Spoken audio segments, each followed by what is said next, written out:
조용한 중립국 스위스. 아무 일도 없을 것 같은 이 국가에서 차세대 전투기 사업을 두고 최근 뜨거운 논쟁이 일어났습니다. 미국 F-35 기종을 수입하기로 결정지은 사항에 대해 반대파에서 비용 문제로 걸고 넘어지면서 국민투표에 붙여야 한다고 주장하는 등 정부와의 갈등이 끊이지 않고 있습니다. 이 문제로 아직까지도 첨예하게 대립하고 있다고 하는데요. 이런 다툼 가운데 갑자기 한국의 FA-50이 해결책으로 떠올랐다고 합니다. 스위스는 지난 2020년 한국과 지소미아를 체결하는 등 지속적으로 군사적 협력 관계를 강화해 오고 있었는데요. 최근 스위스 언론이 한국 공군 전투기의 우수성을 소개하는 보도를 내보내 국내외를 뜨겁게 달궜고, 이를 본 반대파에서 스위스 차세대 전투기 사업을 한국산 무기로 갈아엎는 방안을 진지하게 고려하자고 주장했다고 합니다. 대체 스위스에서 무슨 일이 벌어지고 있는지 지금부터 자세하게 설명해드리겠습니다. 조용할 것만 같던 중립국 스위스에서는 최근 F-35 전투기를 두고 공론이 갈라져 다툼이 일어나고 있습니다. 스위스는 기존 주력 전투기인 F-5와 FA-18CD가 노후화된 탓에 새로운 전투기로 F-35를 수입하기로 결정했던 바가 있습니다. 당초 계획대로라면 순조롭게 미국과 계약을 마무리 짓고 전투기를 인도받기만을 기다려야 하는 것이 맞죠. 그러나 문제가 됐던 것은 바로 가격이었습니다. 현재 주력 전투기로 운영 중인 FA-18CD는 아무리 했어도 2030년까지밖에는 운용할 수 없는 기체입니다.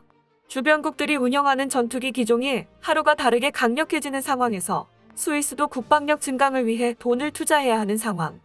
그런데 F-35 도입을 위해 투입한 비용이 6조 2,500억 원. 이후에 무기를 구입해도 되는 상황에서 굳이 비싼 F-35를 구매해야 하는지에 대해 불만의 목소리가 터져나왔지만, 스위스 정부는 미국과의 관계를 생각해 계약을 강행했습니다. 그러나 결국 가격이 끝까지 발목을 붙잡았습니다.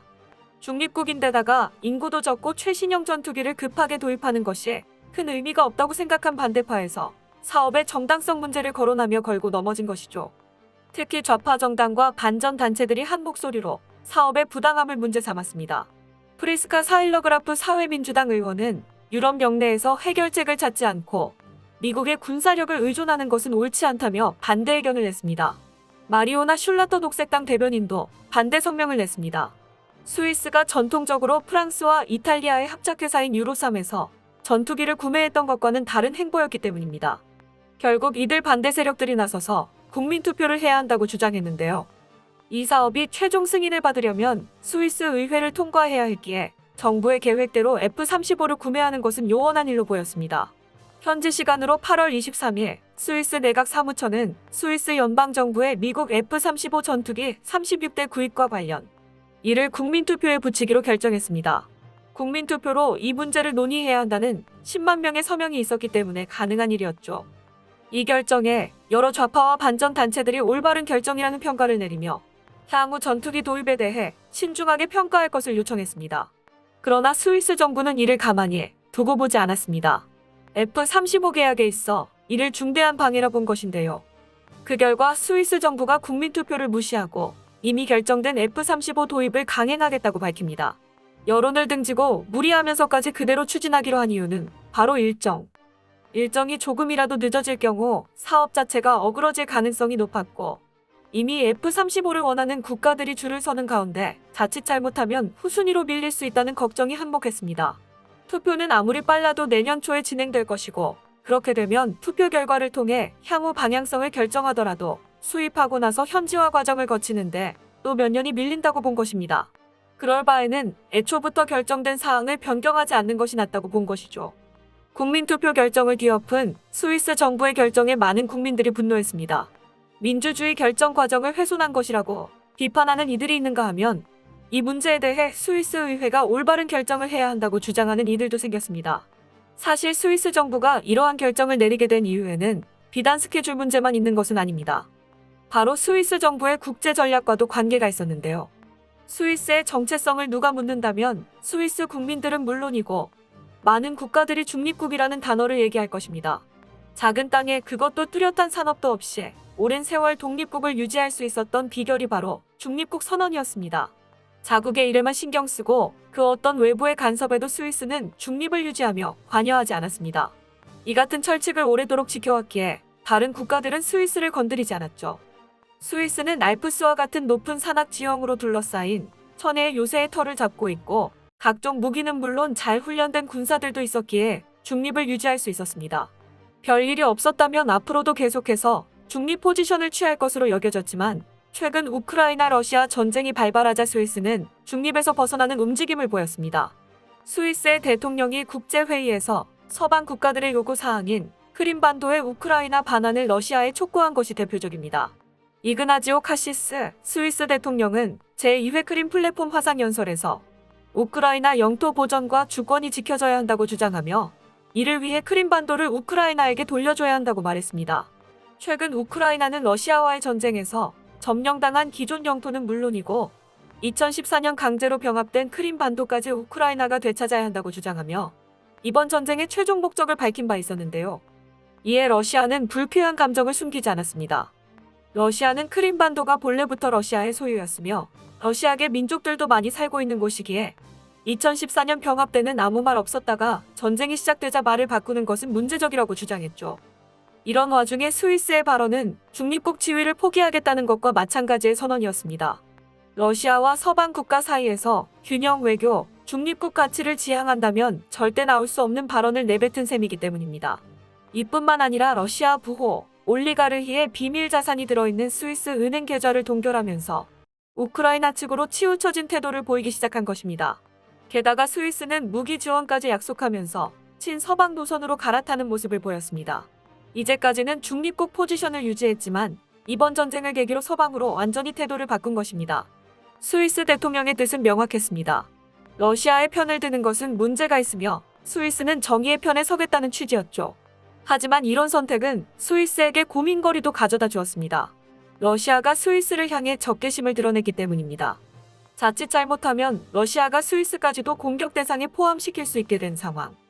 스위스는 급하게 병력 강화를 할 수밖에 없는 처지가 된 것입니다.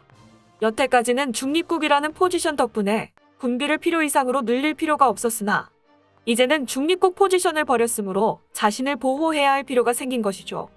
그런 의미에서 F-35 도입은 꼭 필요한 일이었고 동시에 패트리어트 지상 방공 시스템 도입을 노리던 스위스 입장에서는 반드시 미국의 환심을 샀어야 했습니다. 만약 F-35 사업이 엎어질 경우 미국 지상방공 시스템 도입 또한 불투명해지기 때문입니다. 그러나 반대 측에서는 전투기 도입 자체는 찬성하지만 그렇게까지 비싼 무기를 도입하는 것은 지나치다는 의견이 지배적이었습니다. 그리고 여기서 생각지도 못한 놀라운 해결책이 등장하게 됩니다. F-35 대신 한국의 FA-50을 도입하면 되는 것이 아니냐는 의견이 나온 것이죠. 반대 측에서 이러한 의견이 고개를 내밀자 스위스에서는 한국 방산을 주목해야 한다는 주장이 힘을 얻었습니다. 최근 폴란드와의 20조 규모의 계약이 성사되면서 한국 방산, 특히 전투기 부문에 있어 괄목할 만한 성과를 거두고 있는 FA-50의 도입을 스위스도 생각해봐야 한다는 것인데요. 특히 비싼 가격으로 인해 F-35의 도입을 주저하던 스위스가 저렴한 가격에 미국의 전투기와도 비슷한 성능을 내는 FA-50을 이용한다면 비용 측면에서도 화력 측면에서도 스위스는 충분한 대비가 가능하다는 주장입니다. 이들이 돌연 이러한 입장으로 선회한 이유는 바로 한국 공군의 우수한 전투기 FA-50이 실전에서 보여준 놀라운 성능을 소개한 스위스 언론이었는데요. 블룸버그를 포함한 다수의 매체는 한국산 전투기가 다른 국가의 전투기, 특히 미국 전투기에 비해 훨씬 저렴한 가격이면서도 화력만큼은 전혀 밀리지 않는다는 점을 집중 보도한 바 있습니다. 그러면서 가격이 부담되는 여러 국가에게는 FA-50이야말로 최선의 선택이 될 수 있다고 평가했죠. F-35의 비싼 가격의 허덕이는 바로 그 국가에 해당되던 스위스는 이 최선의 선택을 두고 볼 수 없었던 것입니다. 반대파는 이를 계기로 심지어 첨단 전투기의 고향인 미국에서조차 FA-50을 눈여겨보고 도입까지 논의하는 가운데 스위스 입장에서는 비싼 돈 주고 F-35 도입을 추진할 필요가 없다고 주장했습니다.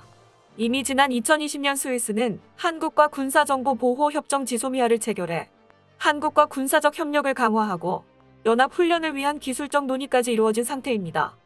여기서 FA-50 구매로 거래의 물꼬를 터놓으면 향후 한국 주력 전투기로 활용하게 돼 KF-21까지 한국에서 구입할 수 있어 4.5세대 전투기의 최강자라 불리는 KF-21과 FA-50을 동시에 운용하는 최초의 유럽 국가가 될 수 있다는 논리를 펼쳤습니다. 이제야 한국 방산의 가치를 제대로 평가하기 시작한 유럽 시장에서 귀한 몸이 되어가는 FA-50과 KF-21. 중립국인 스위스조차 기존 사업을 업고 한국산 전투기 도입을 진지하게 논의하는 가운데 과연 이들의 무기 사업은 어떤 결론을 내리게 될까요? 한국산 전투기가 스위스 하늘을 수놓는 날이 오길 바라며 한국 방산이 지금보다도 더 많은 국가가 찾는 효자 수출 품목으로 완전히 뿌리내리길 기원해 보겠습니다. 끝까지 시청해주셔서 감사합니다. 도움이 되셨다면 좋아요를, 다른 이야기도 궁금하시면 구독을 눌러주세요.